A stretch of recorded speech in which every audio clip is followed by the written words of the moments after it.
안녕하세요. 느루쌤입니다. 오늘 함께 읽어볼 신문 기사는 우리 곁에 성큼 다가온 똑똑한 미래 기술 이야기예요.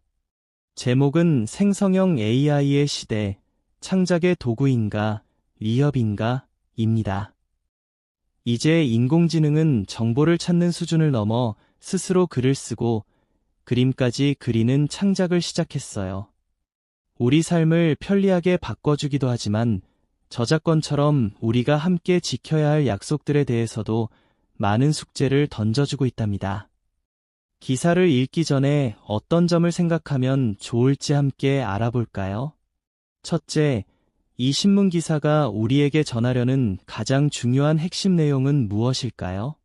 둘째, 스스로 생각하고 새로운 결과물을 뚝딱 만들어내는 똑똑한 인공지능을 무엇이라고 부를까요? 셋째, 인공지능이 사실과 다른 답을 진짜처럼 말해서 우리를 헷갈리게 만드는 현상을 무엇이라고 할까요? 마지막으로 여러분이 인공지능과 함께한다면 어떤 작품을 만들고 싶나요? 내가 인공지능 화가가 되었다고 상상해 보세요. 이 네 가지 질문을 기억하며 기사를 읽는다면 세상을 더 깊이 있게 이해할 수 있을 거예요. 이제 함께 기사를 읽어볼까요? 생성형 AI의 시대, 창작의 도구인가, 위협인가? 인공지능 기술이 비약적으로 발전하면서 이제는 스스로 생각하고 창작까지 하는 생성형 AI 시대가 열렸습니다. 과거의 인공지능이 데이터를 분석하고 정해진 규칙에 따라 계산하는 데 그쳤다면 생성형 AI는 학습한 방대한 데이터를 바탕으로 글, 그림, 음악, 영상 등 완전히 새로운 결과물을 만들어냅니다. 대표적인 예로 사용자와 대화하며 질문에 답하고 글을 써주는 챗GPT나 명령어만 입력하면 몇 초 만에 고품질의 그림을 그려주는 화가 AI 등이 있습니다. 생성형 AI의 등장은 우리 삶에 놀라운 편리함과 혁신을 가져왔습니다. 누구나 쉽게 AI의 도움을 받아 소설을 쓰거나 작곡을 할 수 있게 되었고, 복잡한 프로그래밍 코드를 짜거나 외국어 문서를 번역하는 일도 순식간에 해결할 수 있습니다. 기업에서는 마케팅 문구를 작성하거나 디자인 시안을 만드는데 AI를 활용하여 업무 효율을 획기적으로 높이고 있습니다. 교육 현장에서도 AI 튜터가 학생의 수준에 맞춰 1:1로 학습을 도와주는 등 맞춤형 교육이 가능해졌습니다.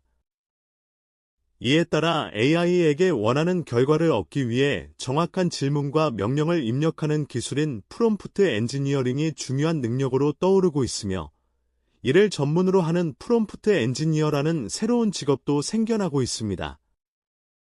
하지만 빛이 있으면 그림자도 있듯 생성형 AI의 급격한 발전은 여러 가지 사회적 우려를 낳고 있습니다. 가장 큰 문제는 저작권 논란입니다. AI가 학습한 수많은 데이터 중에는 예술가들의 창작물이 포함되어 있는데, 이에 대한 대가 없이 만들어진 결과물을 누구의 소유로 볼 것인지에 대한 법적 기준이 아직 모호합니다. 또한 AI가 사실이 아닌 정보를 마치 진실인 것처럼 그럴듯하게 답변하는 환각 현상도 큰 문제입니다. 잘못된 정보가 무분별하게 퍼질 경우 사회적 혼란을 야기할 수 있기 때문입니다. 학생들의 과제 대필 문제나 AI가 인간의 일자리를 대체할 수 있다는 불안감 또한 해결해야 할 숙제입니다. 전문가들은 생성형 AI가 인간을 대체하는 것이 아니라 인간의 능력을 확장해주는 동반자가 되어야 한다고 강조합니다. AI를 맹목적으로 믿거나 의존하기보다는 AI가 만든 결과물을 비판적으로 검토하고 올바르게 활용하는 능력이 중요해졌습니다. 또한 기술의 발전 속도에 맞춰 윤리적인 가이드라인과 법적 제도를 정비하는 사회적 합의가 필요합니다. 생성형 AI라는 강력한 도구를 어떻게 사용할지는 결국 우리 인간의 지혜에 달려 있습니다.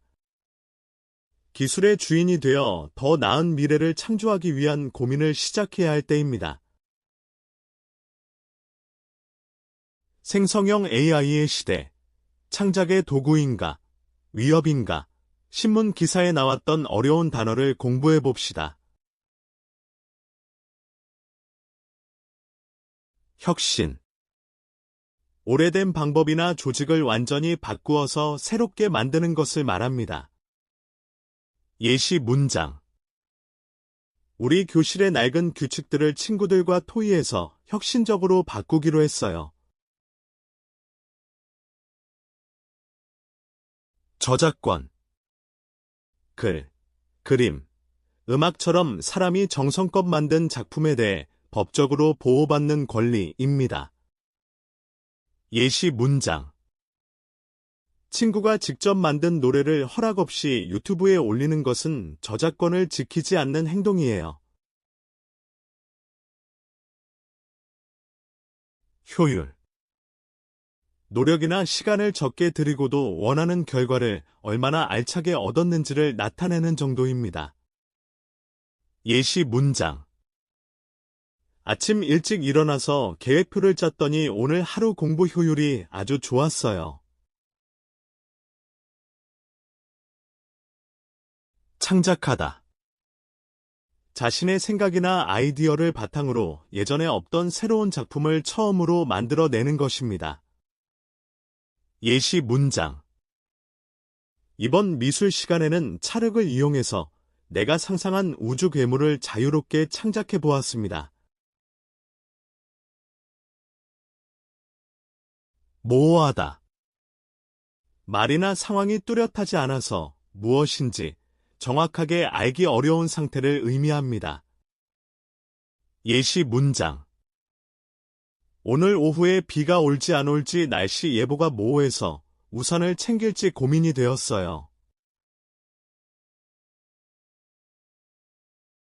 어려웠던 단어의 뜻을 생각하며 생성형 AI의 시대, 창작의 도구인가, 위협인가, 신문 기사를 다시 읽어봅시다. 생성형 AI의 시대, 창작의 도구인가, 위협인가. 인공지능 기술이 비약적으로 발전하면서 이제는 스스로 생각하고 창작까지 하는 생성형 AI 시대가 열렸습니다. 과거의 인공지능이 데이터를 분석하고 정해진 규칙에 따라 계산하는 데 그쳤다면 생성형 AI는 학습한 방대한 데이터를 바탕으로 글, 그림, 음악, 영상 등 완전히 새로운 결과물을 만들어냅니다. 대표적인 예로 사용자와 대화하며 질문에 답하고 글을 써주는 챗GPT나 명령어만 입력하면 몇 초 만에 고품질의 그림을 그려주는 화가 AI 등이 있습니다. 생성형 AI의 등장은 우리 삶에 놀라운 편리함과 혁신을 가져왔습니다. 누구나 쉽게 AI의 도움을 받아 소설을 쓰거나 작곡을 할 수 있게 되었고, 복잡한 프로그래밍 코드를 짜거나 외국어 문서를 번역하는 일도 순식간에 해결할 수 있습니다. 기업에서는 마케팅 문구를 작성하거나 디자인 시안을 만드는데 AI를 활용하여 업무 효율을 획기적으로 높이고 있습니다. 교육 현장에서도 AI 튜터가 학생의 수준에 맞춰 1대1로 학습을 도와주는 등 맞춤형 교육이 가능해졌습니다. 이에 따라 AI에게 원하는 결과를 얻기 위해 정확한 질문과 명령을 입력하는 기술인 프롬프트 엔지니어링이 중요한 능력으로 떠오르고 있으며, 이를 전문으로 하는 프롬프트 엔지니어라는 새로운 직업도 생겨나고 있습니다. 하지만 빛이 있으면 그림자도 있듯 생성형 AI의 급격한 발전은 여러 가지 사회적 우려를 낳고 있습니다. 가장 큰 문제는 저작권 논란입니다. AI가 학습한 수많은 데이터 중에는 예술가들의 창작물이 포함되어 있는데, 이에 대한 대가 없이 만들어진 결과물을 누구의 소유로 볼 것인지에 대한 법적 기준이 아직 모호합니다. 또한 AI가 사실이 아닌 정보를 마치 진실인 것처럼 그럴듯하게 답변하는 환각 현상도 큰 문제입니다. 잘못된 정보가 무분별하게 퍼질 경우 사회적 혼란을 야기할 수 있기 때문입니다. 학생들의 과제 대필 문제나 AI가 인간의 일자리를 대체할 수 있다는 불안감 또한 해결해야 할 숙제입니다. 전문가들은 생성형 AI가 인간을 대체하는 것이 아니라 인간의 능력을 확장해주는 동반자가 되어야 한다고 강조합니다. AI를 맹목적으로 믿거나 의존하기보다는 AI가 만든 결과물을 비판적으로 검토하고 올바르게 활용하는 능력이 중요해졌습니다. 또한 기술의 발전 속도에 맞춰 윤리적인 가이드라인과 법적 제도를 정비하는 사회적 합의가 필요합니다. 생성형 AI라는 강력한 도구를 어떻게 사용할지는 결국 우리 인간의 지혜에 달려 있습니다. 기술의 주인이 되어 더 나은 미래를 창조하기 위한 고민을 시작해야 할 때입니다. 이제 문제를 풀어봅시다.